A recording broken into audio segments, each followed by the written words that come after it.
what have you to say about yourself? Where is taken from today's gospel, John's account, chapter 1, verses 6 to 20. Who are you? What have you got to say about yourself? This question was actually directed to John as read in today's gospel by the priests and Levites who were sent to him by the Pharisees. The Bible didn't tell us actually why the Pharisees sent to John the priests and Levites, but we can actually make some assumptions. It could be that these people were sent to John the priests and Levites. They were sent to John for some good reason, for a genuine concern. Now, within the Jewish culture, the priests and Levites were the proper custodians of faith, of Jewish faith, culture, and tradition. So it could be that they sent these people to John to investigate, to interrogate this new preacher in town. Who is he? And to ascertain his authenticity and legitimacy, to verify actually if he's indeed a true prophet. You have to protect the people from scammers. You have to protect the people from the days of dubious and fake prophets and preachers. John was just a new guy in town. So they wanted to find out, who is this new minister? Has he got enough document and qualification to preach? So we are sending you to him, to interrogate him, to find out facts, and to examine if indeed he is a good prophet. The second reason could be that it was the interrogation or the encounter was motivated by jealousy. John, as a new arrival in the ministry, was making tremendous impact in the life of the people. He was such a great preacher, and people were abandoning the synagogue. People were abandoning the temple, following John to the riverside, that they were receiving baptism. So the Pharisees and the priests, they couldn't contain his overwhelming popularity and acceptance by people.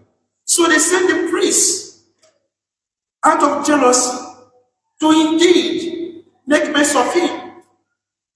However, whatever the reasons, or the reason for the encounter, for sending the priest to John, one thing is basic. They went to John because they didn't understand the identity of John and his mission. And that was why when they came to John and asked the question, who are you? What can you say about yourself? John smartly answered the question by first of all telling them who he was not. That's why he said, I am not the Christ. I am not Elijah. I am not the prophet. He didn't start by saying, I am John, the son of Zebedee. I am 30 years old. I am from this place. No, he started by telling them who he was not. Why? He didn't start that way.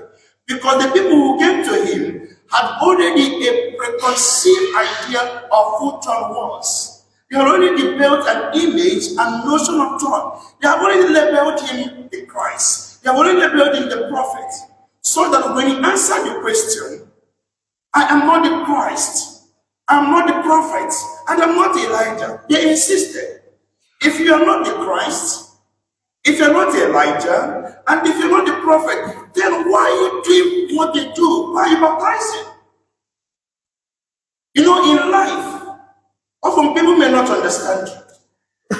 In life, people may not even, people have not met you, may have a preconceived idea of your person. They have not met Nathaniel. Perhaps he has heard of me from some person or read about me somewhere. Then he imagined in her mind or his mind the identity of Nathaniel. Nathaniel must be this person. That was the same thing John experienced. People who have not met him, they have already concluded he must either be the Christ or Elijah or the prophet. Why? Because he is doing or he was doing what these persons either did or are doing or are to do. Because in the Jewish religion, the prophets baptized.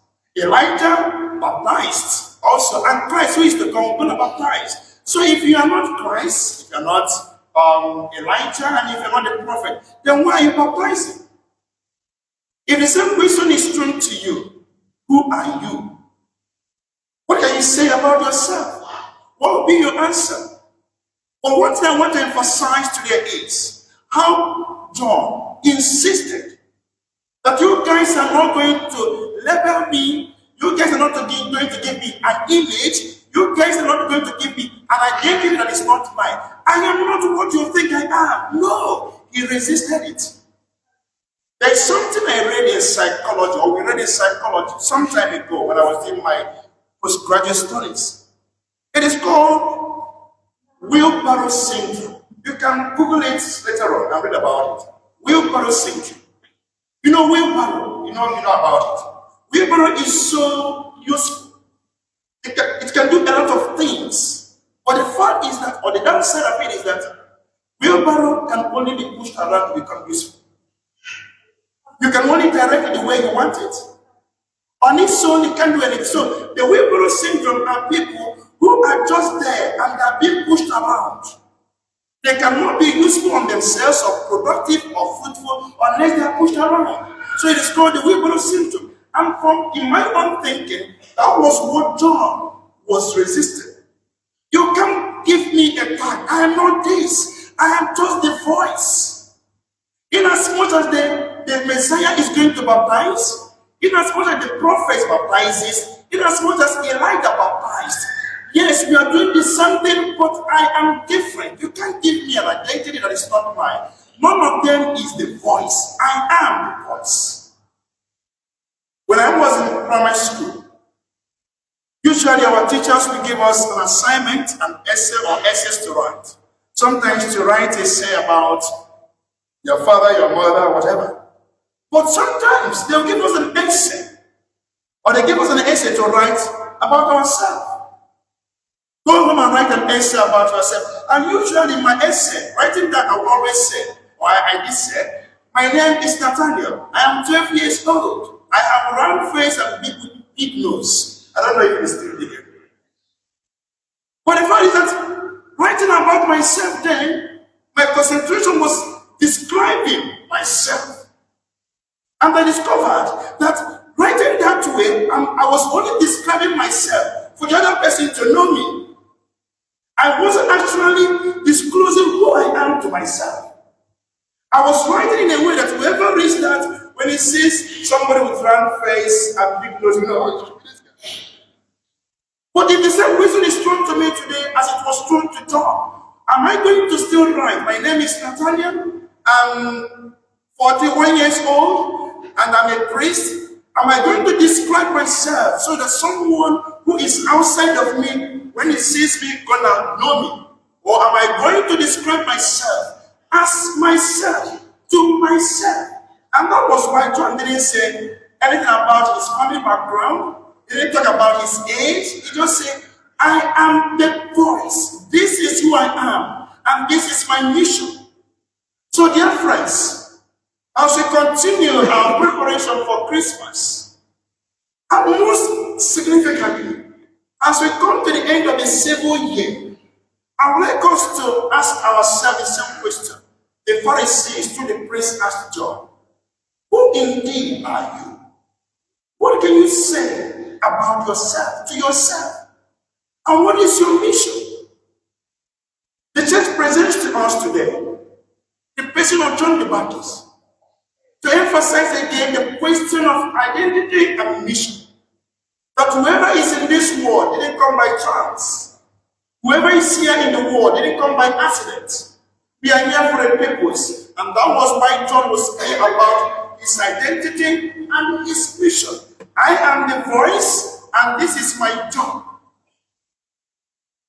So dear friends, especially the young people who have gathered here today, if I'm asking you the same question within the context of maybe a discussion, what are you going to say about yourself as a young guy? I'm not directing this to the young people here. Who are you? What can you say about yourself? What is your mission? Where Where do you think you are moving towards to? John was asked a simple question. And I'm asking the same to all of us. Who are you? Do people describe you to yourself? Or you describe yourself to people? Or do you describe yourself to yourself, knowing who you are? Not allowing them to push you around or to give you an identity? Or are you suffering from wheelbarrow syndrome in a way that you are what they say you are? A classmate was asked when we were in the seminary. We were asked, the professor was asking us questions. He was sincere about it and asked me, why do you want to be a priest? That was in our preparatory stage. And he stood up to say, actually, it was the first thing that answered the question. I want to be a priest because my grandmother had a dream, and my mother also had the same dream, that this baby in the womb gonna be a special baby, a priest. So when I grew up, they said I should be a priest, and I looked like a priest. So I think they are right. For him, he wants to be a priest because his grandmother had a dream. His mother confirmed it, and for him, they give him that level, and he said, I think it fits me. Are you what you are because of the level given to you? Or have you discovered who you are? John resisted the level, he insisted on who he was.